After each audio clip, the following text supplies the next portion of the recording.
आइए जानते हैं अन्नदाता निःशुल्क फोन के माध्यम से पूछे गए समस्याओं का समाधान। अन्नदाता निःशुल्क फोन संपर्क सेवा के माध्यम से पूछे गए प्रश्नों में से आज हमने जिस प्रश्न को कार्यक्रम में शामिल किया है उसे पूछा है ग्राम चैनपुर, जिला गुमला के कृषक मिथिलेश कुमार ने। ये हल्दी की फसल में किए जाने वाले जरूरी कार्यों के बारे में जानकारी चाहते हैं। तो मिथिलेश कुमार जी, आपकी जानकारी के लिए प्रस्तुत है कार्यक्रम का ये अंश। में निकाय गुराई का समय आ गया है, क्योंकि हल्दी किसान भाई आप लोग मई महीना में ही लगा चुके होंगे। अभी आप हल्दी में घास आ गया होगा, जिसे कि निकाय गुराई करना बहुत ज़रूरी है। हल्दी की अच्छी फसल होने के लिए 2-3 निराई करना आवश्यक हो जाता है। पहली निराई बुआई के 80 से 90 दिनों के बाद तथा दूसरी निराई इसके 1 माह बाद करना चाहिए। किंतु यदि खरपतवार पहले ही आ जाते हैं तथा ऐसा लगता है कि फसल प्रभावित हो रही है तो इसके पहले भी एक निराई की जा सकती है।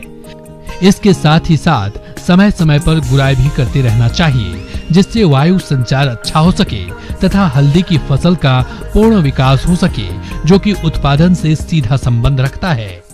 और निकाय गुराई के बाद उसमें कोड़ने करना पड़ता है।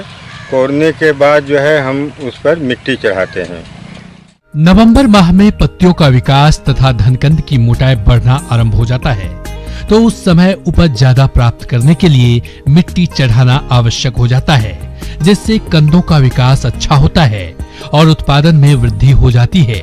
हल्दी की फसल में जल निकास का उचित प्रबंध करना चाहिए, अन्यथा फसल पर विपरीत प्रभाव पड़ता है तथा पौधे एवं पत्तियां पीली पड़ने लगती है। इसलिए समय समय पर वर्षा के ज्यादा पानी को खेत से बाहर निकालने की उचित व्यवस्था होनी चाहिए।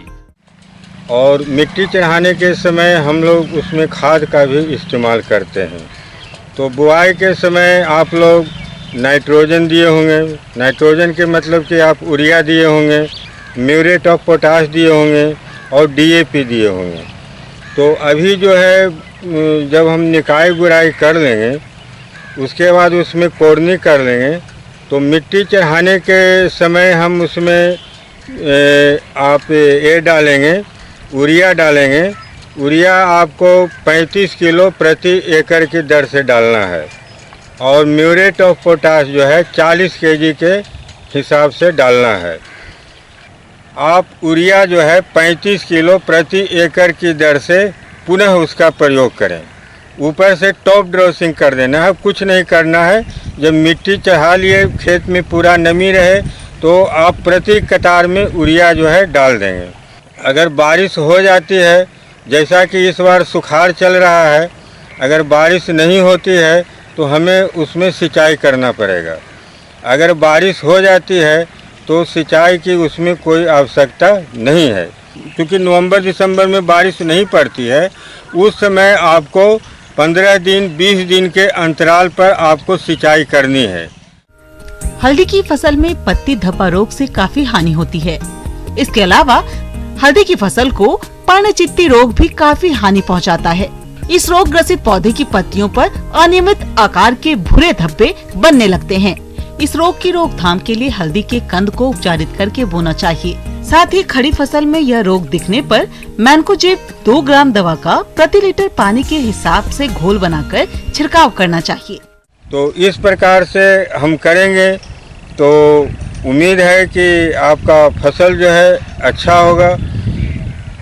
और एक नजर डालते हैं राज्य के कुछ मंडियों के प्रमुख फसलों के बाजार भाव पर।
किसान भाइयों, कृषि संबंधित समस्या या सुझावों के लिए आप हमें इस पते पर संपर्क कर सकते हैं। प्रोड्यूसर अन्नदाता, news 18 Bihar Jharkhand, Ramoji film city, Hyderabad 501512। साथ ही आप हमें ईमेल भी कर सकते हैं। हमारा ईमेल आईडी है p18annadatabihar@news18.com। इसके अतिरिक्त आप हमें निःशुल्क हेल्पलाइन नंबर 18008892 पर सोमवार से शनिवार सुबह 10 से शाम 4 बजे के बीच संपर्क कर सकते हैं। अब समय हो रहा है आपसे विदा लेने का। कल फिर से आपसे मुलाकात होगी कृषि से जुड़ी महत्वपूर्ण जानकारियों के साथ। नमस्कार।